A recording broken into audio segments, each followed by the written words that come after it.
The truth is, German cars don't just pack up because they're old. They quit because of poor maintenance habits. Over 70% of breakdowns in luxury cars like Mercedes, Audis, BMWs, and others resulted from poor maintenance.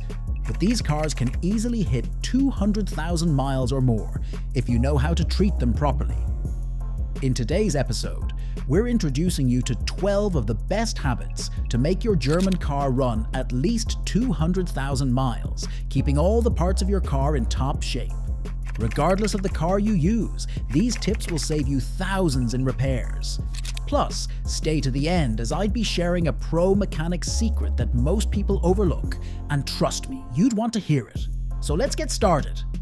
Our first habit of the day, and one rule that you should always follow no matter what, if you want to keep your ride in top shape, is always sticking to the manufacturer's maintenance schedule. So basically, German cars are made with a certain level of precision, but that means they need their routine checks. Skipping services and ignoring maintenance is like skipping doctor checkups.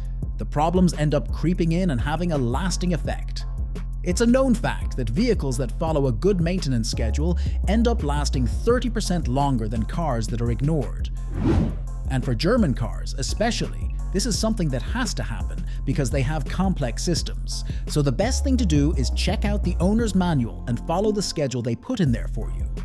One of the biggest mistakes that people make with their German vehicles is using oils that are not natural, maybe to avoid paying more. But the truth is that those cheap oils clog up your engines and damage them in the long run. German engines, especially the ones that are turbocharged, run hot and need proper lubrication from synthetic oils.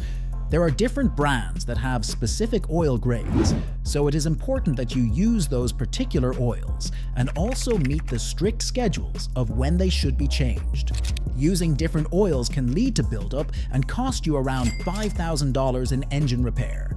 So yeah, always make sure you use synthetic oil that meets the specs of your car. One thing that people fail to realize is that the transmission fluid on German cars doesn't last forever, and old fluid oils in your vehicles can cause the shifts to act out, and they can damage the transmissions, leading to needed repairs of about $4,000. It is a known fact that ZF transmissions in brands like BMW and Audi need fluid put in from time to time to stay running smoothly. And it is advised that it be changed every 60,000 miles, regardless of what any of your dealers might say. So the best thing for you to do is to always have a scheduled time for your transmission fluid and filter to be changed by a specialist who is good with German vehicles. Also, use OEM-approved fluid and ensure that you check for any leaks during the servicing. Another maintenance hack that you should know, and one of the simplest, is simply rotating your tires. Keeping the same tires on for too long will eventually lead to wear and tear, and this uneven tire wear will affect your car's alignment, reduce the grip, and greatly stress the suspension. German vehicles especially are very picky with their tires. So the best thing for you to do in order to avoid this wear and damage is simply monitoring them and rotating them after every 6,000 miles or during your oil changes. You should also remember to check the tire pressure every month and get an alignment check every year to avoid any damage to the car.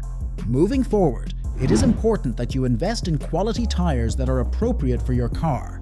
They're more expensive than others, but they last longer and improve handling. One of the biggest killers of a German vehicle is overheating, so it is important that you always keep an eye out for the cooling system. The plastic coolant parts on German cars can crack over time, and that can lead to many leaks, which can cost over $2,000 in damages, so it's better to always check them before it gets to that stage. Coolants also damage over time, and with that, it is exposed to corrosion. A damaged thermostat can also lead to increased temperatures. Flushing the coolant after every 30,000 miles using an OEM-approved antifreeze should avoid that. Also, you should always inspect the radiators, water pumps, and hoses during the servicing, and also replace the water pumps after a while. One big mistake that people make is rushing the drive when the oil is not yet settled and circulating around the car, especially in high-level German cars. Instead of moving the car immediately, you turn it on.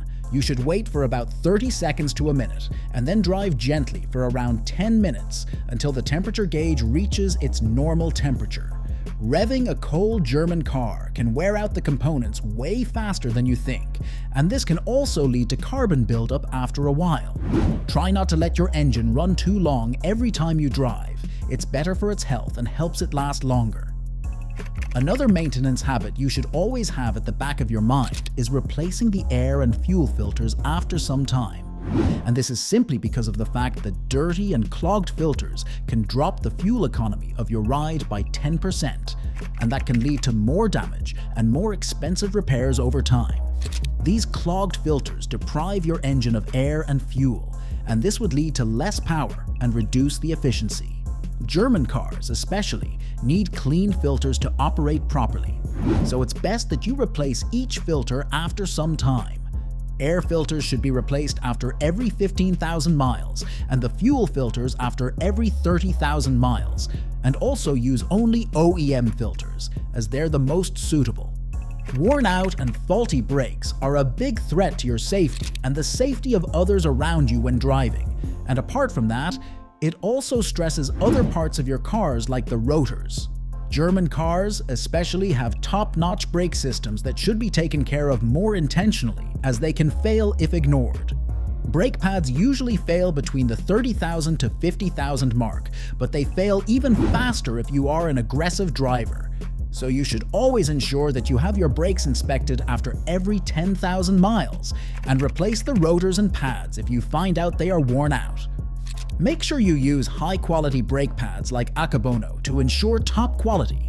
But when you are driving, you should also listen for grinding noises or squealing, as they are early signs of brake issues. One mistake you should avoid making as a German car owner is using counterfeit parts for your car, as it can cause premature failure, leading to cascading issues with your car, and this is even worse with German vehicles, as they have more complex systems.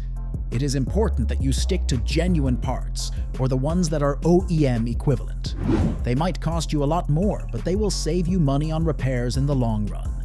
The best thing that you can do for yourself is to stick to genuine parts from trusted brands and buying from authorized suppliers alone. One thing you can also do is keep a maintenance log to track the replaced parts, as it boosts the resale value and also helps the mechanics diagnose the issues. One common mistake that almost every car owner makes is ignoring warning lights and not attending to them as soon as they see them. Ignoring one of those symbols that pop up on your car can turn a $200 fix into a $2,000 expense, and that makes everything worse. The electronics on German cars are more sensitive than other cars, so they usually demand more attention. One way to avoid these issues is by using an OBD2 scanner, which can be used to read codes as soon as they come up. Or the easiest way is to just visit a mechanic as soon as you see them. Don't ignore these issues, as they can affect your ride in the long run and can even have your ride packing up after some time. Car owners don't really know how important it is to protect the exterior and underbody of their car, as rust and paint damage can shorten the life of your ride and cause it to fail faster than you expect, especially in German vehicles, as they are prone to corrosion. Apart from that, neglected scratches can lead to an increase in rust around the car and reduce the resale value. It is important that you wash your ride at least twice a week, especially during winter. Wax it every once in a while, and you can apply ceramic coating for more protection. You should also inspect the underbody every year to avoid rust. And lastly, one of the most important habits that you should have is ensuring that you only use a mechanic who specializes in German vehicles. There are many out there that can end up damaging your vehicle with shoddy repairs and misdiagnoses, even though they cost more. Having a specialist who knows how complex German cars are built and how they work is important for your ride in the long run. You can do this by finding a workshop with German factory-trained technicians who are properly certified. They should be the only ones who handle your car for you. And ladies and gentlemen, that's a wrap. But before I let you go, here's the secret I promised you. After every 50,000 miles you drive, you should have your German car's suspension bushings and ball joints inspected. It's important as they wear out without you knowing, and they can have major damage on your handling and alignment. So that's that. 12 habits that can keep your German cars running for 200,000 miles or more. So tell me in the comments, which habit would you be starting immediately? Do them all and your car would always feel brand new. But before I let you go, don't forget to like, subscribe to our channel, and share with your friends so they don't miss out on our next video.